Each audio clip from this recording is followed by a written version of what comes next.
Assalamualaikum warahmatullahi wabarakatuh. Selamat pagi, selamat siang, selamat sore atau malam semua mahasiswa yang mau menyaksikan video ini.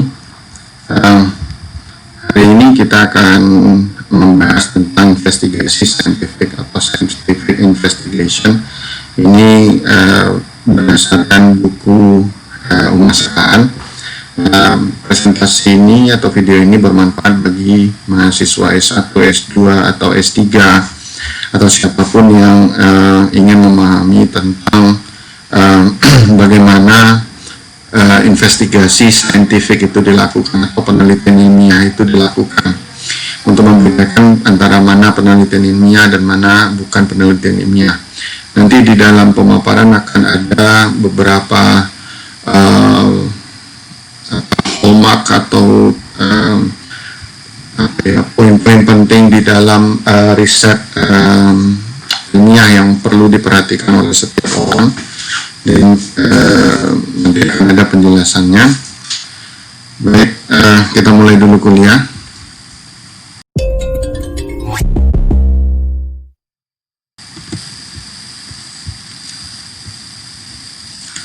Baik, scientific investigation atau penelitian ilmiah itu adalah sebuah cara untuk menjawab berbagai hal atau sebuah masalah yang ingin ditemukan jawabannya oleh setiap orang. Ini tidak hanya berhubungan dengan peneliti sebenarnya sebuah investigasi saintifik tersebut atau sebuah riset ilmiah tersebut, tetapi sebenarnya berhubungan dengan kehidupan kita sehari-hari. Nah, di dalam kehidupan sehari-hari kita menemukan masalah, lalu kita pertama kita menemukan gejala dulu, ya. Kemudian dari gejala itu kita rumuskan apa masalahnya, lalu dari masalah itu kemudian kita cari cara untuk menemukan solusi atas masalah tersebut. Nah, hal itu yang menjadi bagian kehidupan kita sehari-hari. Misalnya Anda mahasiswa misalnya ingin membeli sebuah sepeda motor misalnya. Nah, ketika Anda mendefinisikan masalah Anda itu adalah ingin membeli sebuah sepeda motor, maka Anda pasti akan melakukan berbagai langkah-langkah yang sedemikian rupa, ya langkah-langkah tersebut nanti akan membawa Anda kepada sebuah simpulan. Anda tidak akan mungkin membeli sebuah sepeda motor hanya dengan membawa uang Anda ke sebuah showroom lalu memilih sepeda motor secara acak, misalnya dengan cara melemparkan sebuah pesawat kertas, lalu di mana pesawat kertas itu mendarat di sebuah sepeda motor yang dipajang di sebuah ruang pajang atau showroom misalnya, lalu Anda putuskan itulah sepeda motor Anda cari. Anda tentu tidak melakukan hal itu. Anda tentu akan menetapkan kriteria, Anda tentu menetapkan batasan anggaran, Anda tentu kemudian membuat riset kecil mana sepeda motor atau jenis mana, mulai dari misalnya pabrikan mana, kemudian dari pabrikan spesifikasinya apa, kebutuhan untuk apa, apakah kebutuhan untuk harian, apakah untuk kebutuhan jalan-jalan misalnya jarak jauh atau dalam kota, apakah Anda akan memilih matic atau manual. Yang manual juga apakah Anda yang memilih yang menggunakan kapas miring atau tidak.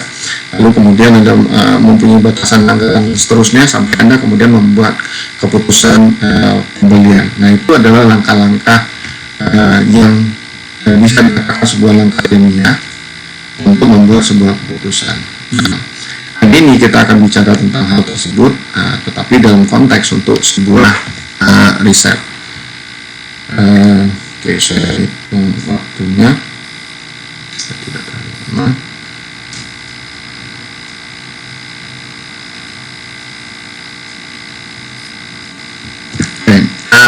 mari kita masuk ke yang pertama. Ini adalah hallmark dari sebuah scientific research, yaitu tiang-tiang pokok yang harus menjadi perhatian dari setiap orang dalam menyusun atau menetapkan langkah-langkah untuk penelitian ilmiah. Ada 8 di sini, mulai dari purposiveness, rigor, testability, replicability, precision and confidence, objectivity, generalizability, dan parsimony. Kita akan lihat satu persatu, nanti penjelasannya akan saya berikan. Pertama, purposiveness. Kata purposive itu artinya bertujuan atau memiliki maksud. Jadi artinya sebuah riset ilmiah haruslah riset yang memiliki tujuan. Apa tujuan dari sebuah riset misalnya? Nah, kalau di dalam Anda pernah membaca skripsi, tesis, atau disertasi, atau artikel ilmiah yang lain yang terbit di jurnal, berbagai jurnal, di sana pasti akan ada pernyataan berupa tujuan penelitian ini adalah untuk misalnya mengetahui apakah kinerja pegawai akan lebih tinggi ketika dia diberi penghargaan berupa penghargaan bonus misalnya, atau berupa pemberian saham. Nah, itu yang contoh tujuan, pernyataan tujuan. Nah, setiap penelitian harus memiliki tujuan. Tidak mungkin ada riset yang akan selesai kalau dia tidak punya tujuan penelitian. Nah, tujuan penelitian mestilah jelas, singkat, dan tidak mengambang. Kemudian sebuah tujuan penelitian juga nanti berkaitan dengan parsimoni, sifat yang akhir, yaitu dia harus ringkas. Anda tidak punya kewajiban untuk menjawab seluruh masalah yang ada di bidang keilmuan Anda. Anda hanya harus menjawab satu masalah di setiap riset Anda. Jangan berpretensi untuk berusaha menjawab berbagai masalah. Sir Isaac Newton misalnya, risetnya itu hanya bertujuan untuk menemukan rumus gravitasi, tidak lebih dari itu. Dia tidak berpikir untuk bagaimana setelah rumus gravitasi ini ditemukan, lalu apakah saya sudah bisa menentukan sudut tembakan untuk melemparkan peluru dengan lebih cepat dan lebih jauh misalnya, seperti itu. Dia tidak atau belum akan berpikir menemukan teori untuk melemparkan manusia ke bulan. Tujuannya kecil, jelas, ringkas gitu. Kemudian yang kedua, rigor. Rigornya artinya kokoh. Nah, dari mana kekokohan itu diperoleh? Pertama, kekokohan sebuah riset itu dari sebuah teori yang juga kokoh.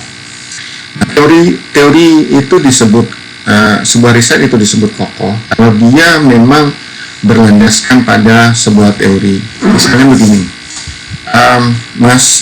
bagi peneliti yang tertarik dengan berada pada bidang atau meneliti misalnya tentang CSR, Corporate Social Responsibility, itu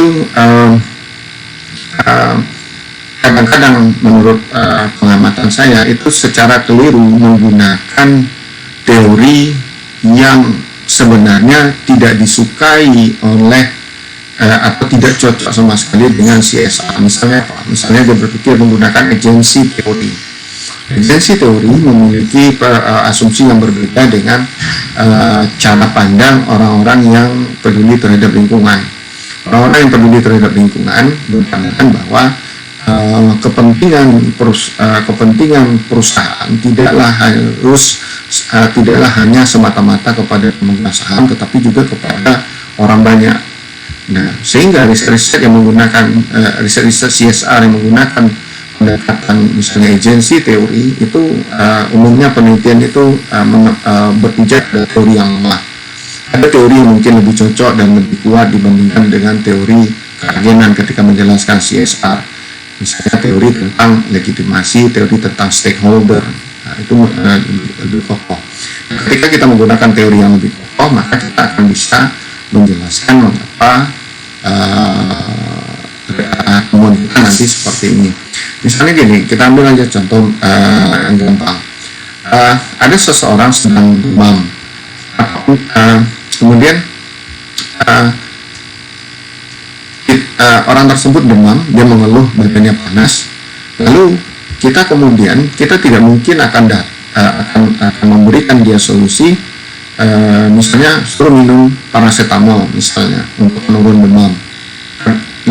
Kenapa dia harus divonis harus diberikan paracetamol untuk menurunkan demamnya tanpa kita punya landasan berpikir yang kokoh?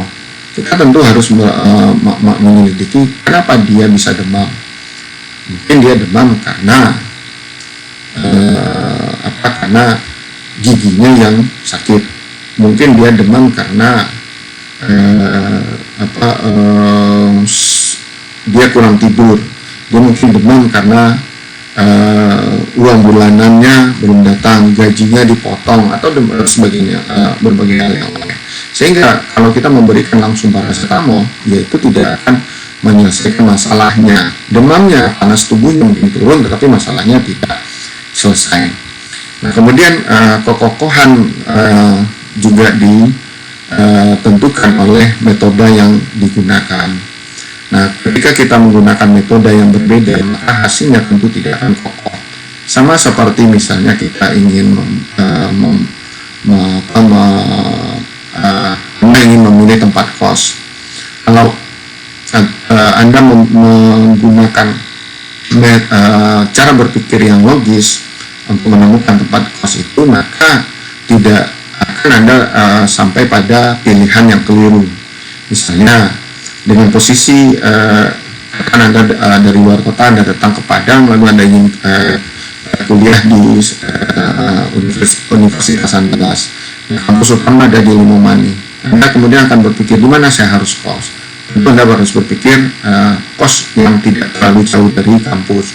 Nah, di titik mana yang Anda katakan tidak terlalu jauh tersebut, lalu Anda mengajukan berbagai kriteria. Ketika Anda sampai ke sebuah tempat kos yang menjadi pilihan Anda dengan langkah-langkah yang tepat, maka tidak akan terbantah lagi bahwa itulah pilihan yang paling tepat bagi Anda. Nah, rigor ini juga berhubungan dengan kehati-hatian si peneliti, ketelitiannya melakukan penelitian dan kemudian ketatapan di dalam ketika melakukan investigasinya. Kemudian yang ketiga, testability. Riset pertama yang bertujuan untuk menguji hipotesis harus menyandarkan dirinya pada sejumlah data yang ada kemudian digunakan atau diuji untuk mendukung hipotesis yang dibangun. Misalnya tadi Anda ingin membeli sepeda motor tersebut ingin Anda gunakan untuk kebutuhan di dalam kota saja, misalnya untuk ke kampus atau ke kantor. Nah, jadi kemudian Anda setelah menetapkan kriteria tersebut, Anda susun, katakan ada 10 kriteria. Nah, dari 10 kriteria tersebut Anda memilih atau cenderung untuk akan memilih merek X gitu. Jadi pabrik Y dengan seri Z misalnya. Jadi pilihan X, Y, Z ini adalah pilihan yang Anda duga akan paling tepat untuk Anda. Apa yang harus Anda lakukan kemudian? Anda harus menguji apakah betul pilihan Anda untuk model X, Y, Z ini.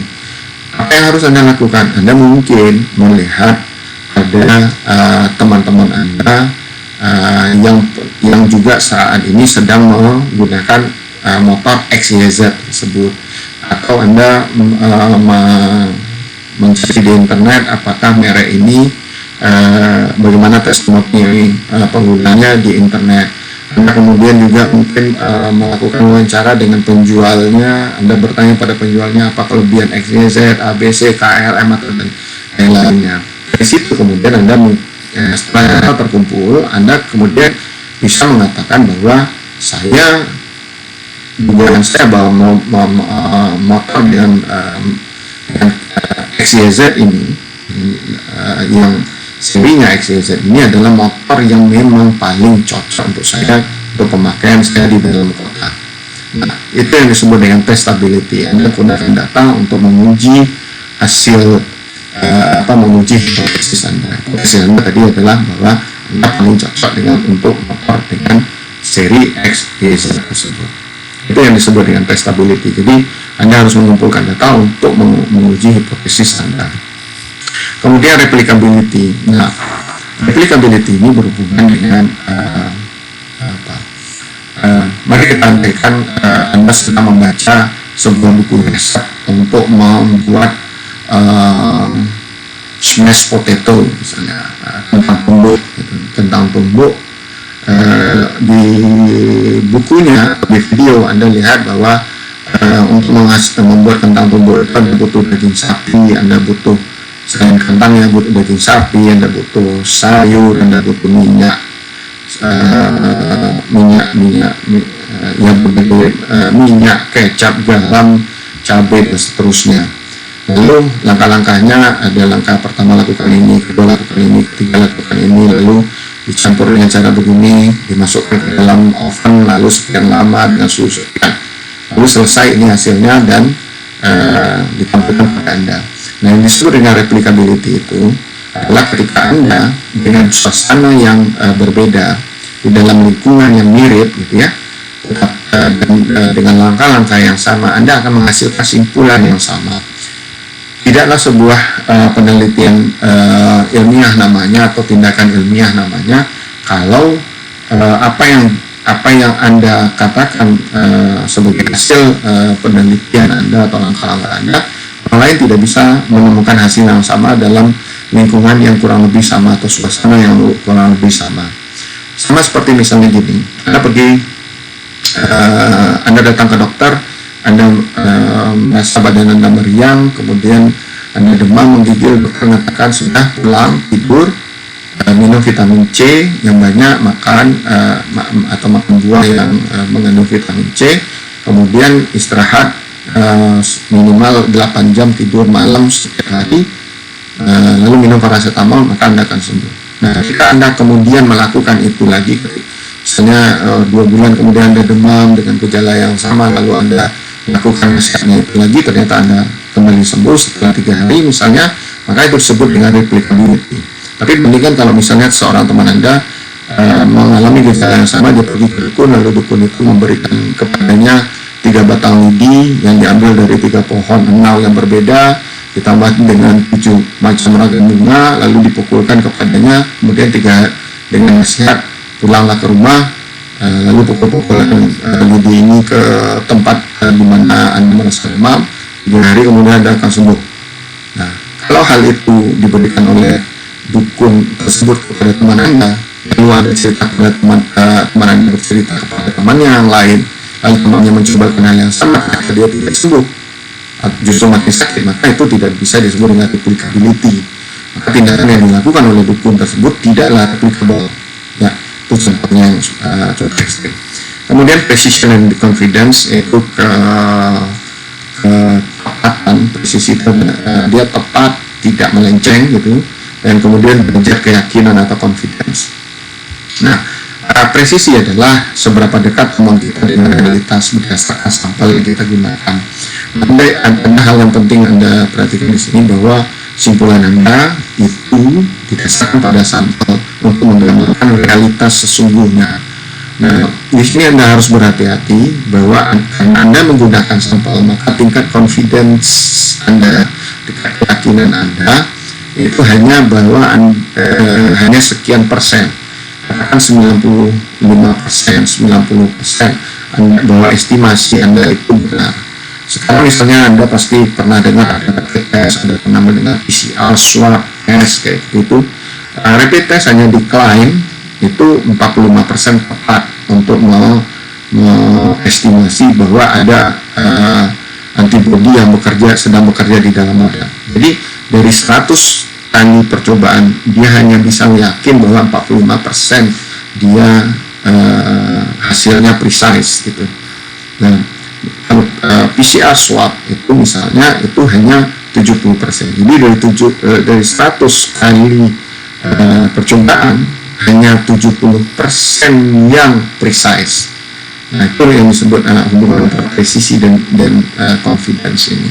Jangan pernah kemudian kalau Anda melakukan penelitian, jangan pernah berkata bahwa Anda yakin bahwa temuan Anda ini tidak punya kesalahan atau kekeliruan. Nah, itu suatu hal yang tidak benar, tidak tepat. Karena pertama Anda menggunakan sampel untuk menjelaskan realitas yang ada, dan bahwa estimasi Anda itu punya probabilitas dia akan keliru. Anda tidak akan pernah mengatakan 100% saya yakin. Gitu. Tidak ada peneliti yang akan mengatakan demikian. Kemudian generalizability ini berhubungan dengan seberapa bisa diyakini bahwa hasil yang Anda peroleh ini di dalam riset Anda juga bisa diterapkan pada lingkungan atau suasana yang lain. Tidak seluruh riset yang memang mengejar generalizability tersebut. Sebagian riset mungkin akan fokus pada validitas internal, bukan validitas eksternal. Generalizability itu adalah validitas eksternalnya. Nah, untuk mengejar generalizability yang lebih tinggi, maka desain untuk menyampel itu harus sedemikian rupa dibuat agar mampu mencerminkan keseluruhan. Misalnya gini, Anda lebaran haji kemarin membuat rendang, karena dagingnya banyak, Anda bikin rendang 3 kilo untuk dimakan sendiri atau juga dibagikan kepada keluarga yang lain. Nah, rendang yang 3 kilo itu kualinya bisa diameternya itu 1 meter, katakan begitu. Nah, lalu ketika sedang memasak, Anda ingin mengetes apakah garamnya sudah tepat, cabenya sudah tepat, bumbu-bumbu yang lain sudah tepat. Apa yang Anda lakukan? Anda hanya mencelupkan sendok Anda ke dalam bagian dari kuali yang besar tersebut. Mungkin hanya permukaannya, mungkin hanya permukaan yang paling dekat dengan Anda di tengah atau di ujung. Nah, kemudian Anda merasakannya, kemudian Anda garamnya cukup, pedasnya pas, tetapi sepertinya bawangnya kurang gitu misalnya. Nah, lalu dari situ Anda bisa mengatakan bahwa setiap bagian dari kuali tersebut atau rendang yang sedang dimasak tersebut memang garamnya cukup, cabenya cukup, tetapi kurang wangi karena garamnya kurang. Gitu. Itu yang disebut dengan temuan Anda generalizability-nya tersebut. Karena Anda mengatakan enak, maka Anda mengatakan dari sampel saya ini memang enak. Gitu. Rendangnya pas rasanya, tidak pedas, garamnya cukup. Anda tidak perlu untuk mencoba seluruh rendang itu sampai habis, kemudian baru mengatakan memang rendangnya enak. Cukup dengan menggunakan sampelnya. Itu yang disebut dengan generalizability. Kemudian yang ke-8 adalah parsimoni. Parsimoni ini adalah sebuah prinsip yang kalau diterjemahkan secara sederhana itu disebut dengan kesederhanaan. Nah, apa yang harus Anda lakukan di dalam menyusun penelitian adalah riset Anda itu mestilah sederhana. Anda jangan pernah merancang sebuah topik riset yang demikian kompleks. Nah, seperti yang saya tadi sampaikan, Newton itu ketika merumuskan teori gravitasi, ya dia memang hanya bermaksud untuk menghasilkan teori gravitasi tersebut. Dia tidak sedang mencoba untuk mencari turunan dari teori gravitasi tersebut. Misalnya gravitasi itu bisa menjelaskan bagaimana peluru ditembakkan, bagaimana satelit dilepas ke luar angkasa sehingga setelah dia berada di sekian ribu kilometer dari bumi, dia tidak akan jatuh ke bumi, tidak akan lepas dari bumi. Lalu misalnya teori tersebut bisa digunakan untuk menjelaskan ini karena tintanya juga akan bisa digunakan untuk menulis kalau dia ditarik oleh gravitasi. Kita tidak bisa menulis ketika pena itu tidak tintanya melawan gravitasi itu sejajar dengan permukaan bumi. Nah, itu misalnya itu yang disebut dengan parsimoni. Nah, maka di dalam riset Anda jangan pernah menyusun sebuah riset yang kompleks. Oke, kita lanjutkan kemudian dengan building blocks dari science. Jadi building blocks ini adalah blok itu bata atau bangunan atau langkah-langkah untuk riset ilmiah. Setiap riset ilmiah ini digambarkan di dalam masa sekarang itu sebagai sebuah lingkaran. Riset dimulai selalu dari observasi. Di sini di sini tidak ada panah sebenarnya, tapi kita katakan mulai dari observasi, kemudian lanjut ke identifikasi masalah, rangka teoretis, membangun hipotesis, kemudian merumuskan variabel, pembentukan perlu pendefinisian konsep, kemudian definisi operasional, mendesain atau merancang riset, mengumpulkan data, menganalisis, menginterpretasi, dan hasilnya adalah perbaruan atas teori atau aplikasi. Nah, kita lihat satu persatu di sini, tidak seluruhnya. Ini yang metode hipotetiko-deduktif. Sekarang itu menggunakan pendekatan yang di mana riset itu mesti memiliki hipotesis dan kesimpulan didasarkan dengan metode deduktif.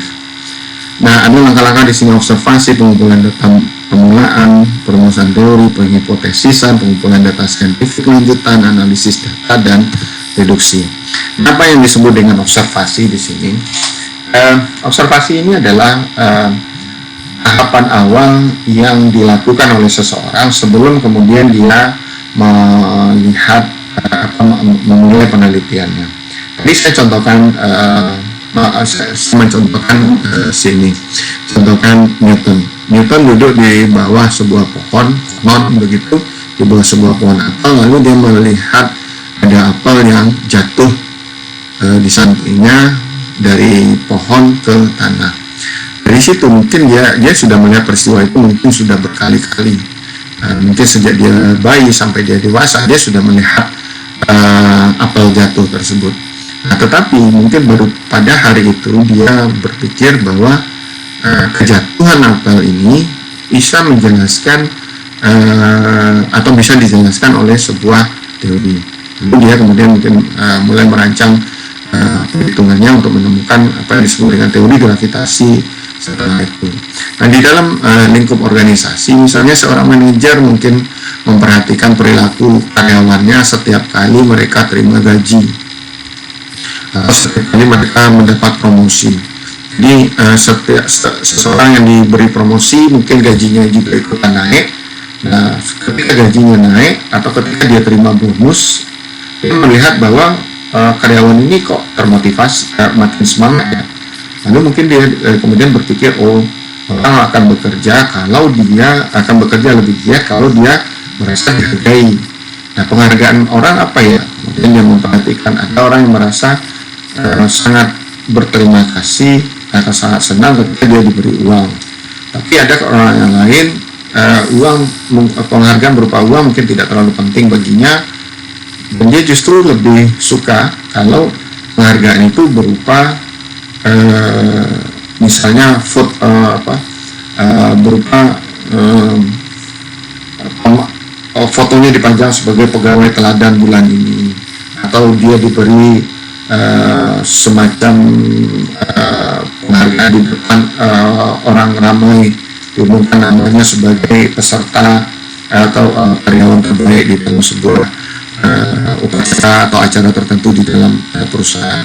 Nah, itu yang disebut dengan observasi. Setiap hari Anda pasti melihat sesuatu, perilaku orang. Nah, perilaku tersebut mungkin bisa dijelaskan di dalam ilmu atau berhubungan dengan bisnis. Misalnya gini, Anda memperhatikan ketika teman-teman mendapat nilai A, mereka sangat senang. Tapi ketika menerima nilai yang buruk, misalnya D, C, atau E, malah mereka kemudian marah-marah. Kenapa orang bisa senang mendapat nilai yang bagus, dan kenapa orang bisa marah ketika mendapat nilai yang buruk? Bukankah kedua-duanya itu bisa dijelaskan dari perilaku mereka juga? Mungkin yang mendapat nilai A memang rajin, sementara yang mendapat nilai E memang dia malas. Nah, ketika dia dapat nilai A, orang biasanya akan berkata, oh ini karena saya memang rajin, atau karena soalnya gampang, saya sudah sering berlatih, sehingga saya merasa soal yang diberikan itu tidak lagi sulit. Tapi orang yang dapat nilai E, dia tidak menyalahkan dirinya. Kalau yang dapat nilai A tadi mengatakan itu karena saya, tapi kalau mendapat nilai yang buruk, dia mengatakan itu bukan karena saya, karena dosennya yang buruk, karena mata kuliahnya yang sulit, karena soal-soalnya yang tidak saya pernah pelajari sebelumnya. Jadi dia mencoba menjelaskan ke sesuatu hal yang lain. Nah, apakah hal itu tidak juga terjadi ya di dalam, misalnya berpikir, jangan-jangan hal itu juga terjadi di dalam perusahaan ketika perusahaan mengumumkan ada ketika misalnya sekarang ada bencana COVID, nah kemudian perusahaan rugi, coba Anda perhatikan apa yang akan dikatakan oleh perusahaan di dalam situs mereka, di Twitter mereka, di Instagram mereka, atau di dalam laporan tahunan mereka nanti. Siapa yang dia salahkan atas rugi? Apakah virus? Apakah pemerintah? Atau penyebaran virus ini yang tidak bisa dikendalikan dan sebagainya yang dia salahkan? Nah, perhatikan juga ketika Anda bisa bandingkan ketika perusahaan mengalami laba yang meningkat yang tinggi, apakah mereka mengatakan ini karena ya Tuhan membantu kami, perekonomian sedang baik, makanya kami bisa baik? Mungkin dia malah mengatakan ini karena prestasi manajer kami, prestasi saya sebagai direktur dan sebagainya. Dia akan mengatakan hal yang mungkin seperti itu. Hanya observasi yang bisa Anda lihat sehari-hari, lalu coba Anda pikirkan di dalam dunia bisnis ini terjadi juga atau tidak. Nah, lalu aspek akuntansinya, misalnya kalau Anda peneliti akuntansi, nah di dalam akuntansi seperti apa sih peristiwa yang mungkin seperti yang diamati sehari-hari ini misalnya. Kemudian dari sana Anda mungkin dari observasi Anda lakukan pengumpulan data awal, mungkin diskusi secara informal, wawancara yang kelihatannya tidak diatur gitu, atau lakukan yang ketiga ini riset kepustakaan. Anda baca riset-riset yang ada untuk menemukan teori atau artikel yang pernah ada untuk topik yang sedang Anda cek tersebut. Nah, dari situ kemudian Bapak Anda merumuskan teori. Nah, teori hanya bisa dirumuskan kalau Anda sudah melakukan riset kepustakaan secara ekstensif. Di dalam mata kuliah ini saya meminta Anda nanti untuk melakukan riset kepustakaan itu. Saya akan berikan artikelnya kepada Anda. Mungkin seperti yang sudah disampaikan, masing-masing kelompok itu terdiri dari 5 orang. Lalu secara bersama-sama Anda nanti berlatih diri Anda untuk melakukan riset kepustakaan agar apa? Anda bisa merumuskan teorinya. Rumuskan teori tersebut tujuannya adalah untuk menjelaskan berbagai menjelaskan hubungan berbagai variabel. Misalnya gini, ketika seperti saya contohkan tadi tentang nilai yang A dan E itu. Nah, sekarang itu ada di dalam perusahaan juga. Apa ya? Anda mungkin berpikir, apa ya teori yang bisa menjelaskan kenapa orang mengatakan bahwa kalau dia berhasil itu karena dirinya, tapi kalau dia keliru atau dia salah atau dia hasilnya buruk itu karena orang lain. Pemerintah yang salah, presiden yang salah, ekonomi yang buruk, menterinya yang buruk, dan berbagai hal yang lain, pokoknya yang disalahkan orang lain.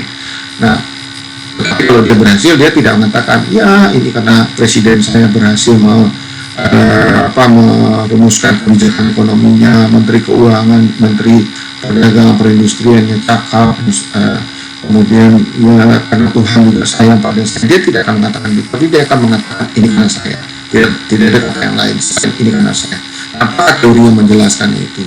Nah, makanya studi perpustakaan akan membantu Anda, atau riset perpustakaan akan membantu Anda untuk merumuskan teori tersebut. Kemudian dari situ Anda merumuskan hipotesis. Ada dua pendekatan hipotesis, ada yang deduktif, ada yang induktif. Yang deduktif dari Anda bukti-bukti, kemudian Anda kumpulkan, Anda perhatikan bukti seperti tadi sepeda motor tadi ya. Anda lihat teman-teman Anda banyak memang pakai motor XYZ. Lalu Anda tanya mereka alasannya, mereka berikan kenapa pilih XYZ. Anda perhatikan juga kemudian Anda tanya ke dealernya, memang XYZ yang banyak terjual. Anda kemudian cek testimoni orang di internet juga seluruh Indonesia. Anda perhatikan umumnya puas dengan XYZ. Itu sudah simpulkan bahwa XYZ yang paling cocok untuk saya untuk pemakaian dalam kota. Oke, itu metode deduktif. Nah, metode induktif Anda mulai dari teorinya dulu, lalu dari teori Anda turunkan menjadi penjelas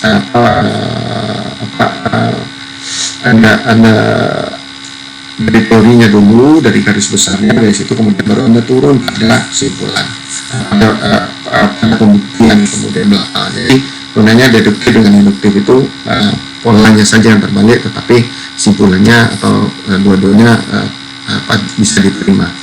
Kemudian pengumpulan data saintifik lanjutan adalah tahap di mana Anda kemudian ketika Anda sudah punya hipotesis, Anda sudah merancang hipotesisnya, Anda betul-betul akan lanjut pada pengumpulan data yang lebih besar, lebih banyak, lebih panjang, seperti itu datanya. Nah, ini untuk tujuannya adalah untuk menguji hipotesis tersebut. Data dikumpulkan adalah data yang berhubungan dengan setiap variabel yang akan diuji. Kemudian analisis data. Metode deduktif ini memang akan lebih condong untuk menggunakan analisis menggunakan metode statistik. Anda beragam metode statistik yang tersedia dan Anda bisa gunakan untuk melakukan menganalisis data tersebut. Nah, dari sini kemudian baru dihasilkan deduksi untuk membuat simpulan, menghasilkan konklusi. Nah, ada dua jenis riset yang lain yang Anda bisa pelajari secara terpisah dan mandiri. Ada yang disebut dengan case study, ada yang disebut dengan action research. Dua topik ini tidak akan dibahas di dalam perkuliahan ini. Nah, tetapi ini cukup menerima kalau atau bisa dianggap sebagai riset ilmiah juga. Baik, itu yang menjadi pertemuan kita hari ini. Saya kira mudah-mudahan ini bisa bermanfaat bagi Anda semua, baik peneliti S1, S2 atau S3 yang sedang melakukan penelitian. Mudah-mudahan ini bisa bermanfaat bagi Anda untuk pendahuluan pada investigasi saintifik ini. Demikian saja. Assalamualaikum warahmatullahi wabarakatuh. Semoga dapat manfaatnya.